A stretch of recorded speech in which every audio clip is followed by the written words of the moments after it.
Okay, girl. So I just have to let you see what I'm wearing, right? And then I'm going to go ahead and make my point. So I'm big on letting you all know what workplace trauma is. And I'm also big on letting you know how and why you're triggering people.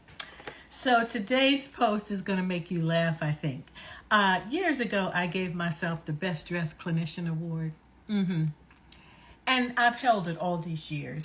So when you consider that there are very few of us, 4% to be exact, and I've always been the only, and certainly when I became a director, still the only. So I've been able to sustain the award. Every year I give myself the nomination, and every year I win. So you see, it's that kind of confidence that agitates the hell out of your mediocre hoes, who are your coworkers and sometimes your supervisor. So I wanted to just let you know that if you are a person who pulls it together and shows up all together at work, this is my shoe today. So they may not start out caring one way or another about you. You join the team, you might just blend into the background. But girl, if you show up every day put together, most of the time I'm strung out in Nike athleisure, so ain't nobody got what I got. And so I'm dressing to be comfortable, but that don't mean you still can't look chic when your ass is trying to be comfortable. Yeah, I got an elastic waistband, still comfortable and still looking dope. So here's my point. In the beginning, they might not bother or notice you. But if you continue to do that shit, showing up every day, pulled together, not a hair out of place, baby hairs laid down, nails, which I don't have, or lashes, so that's two less reasons for them to have an attitude about me. But everything else is pulled together, and this is an old one. So yes, what you might notice is over time, they begin to dislike you more.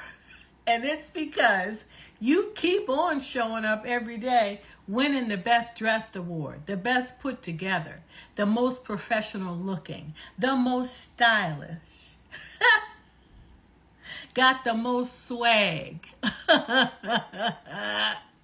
So again, you bringing it on yourself.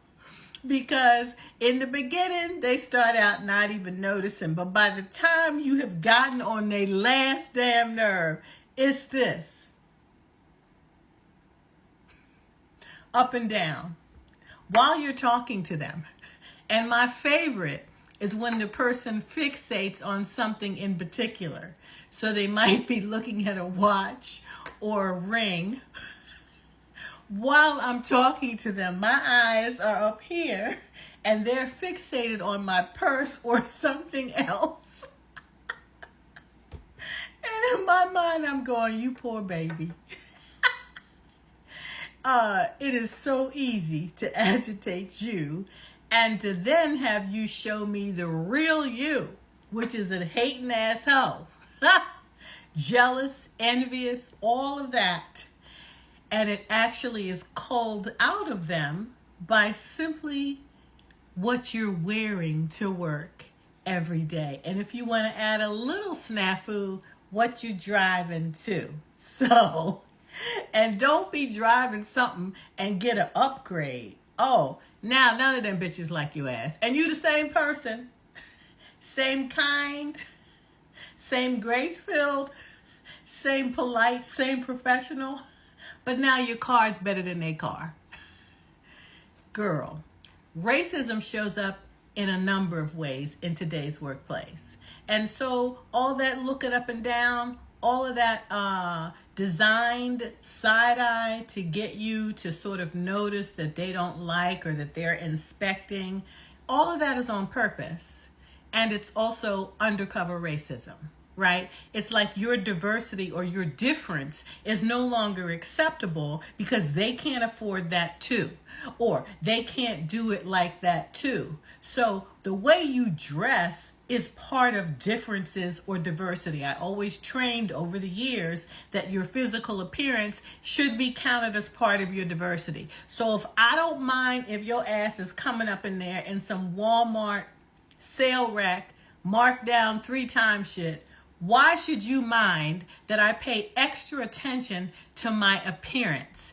Because I was raised to, not just by my individual family, but by the generations that let us know if we don't look and sound our best and present our best, racism and sexism and all of the isms can have a chance to crumble down on us, and they won't even consider our performance as a high performer because we don't look the part, we don't dress the part. So we have learned to overdo it. And you taught us that we needed to do that. And now that we do it, you got an attitude about it. You all in your feelings about it. So girl, Leah, let me just say to you, go ahead and give yourself that best dressed clinician, vice president of banking, chief legal officer, CEO, COO, manager, director, supervisor. Go ahead and give yourself that award. I gave it to myself last week and took myself out for a drink to celebrate being nominated.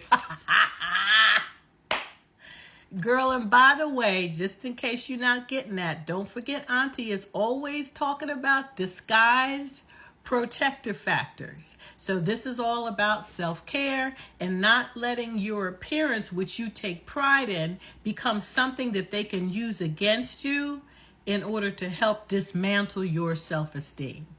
So girl, go ahead. Give yourself that award. Give yourself a standing ovation. And guess what? Tomorrow, do the shit all over again.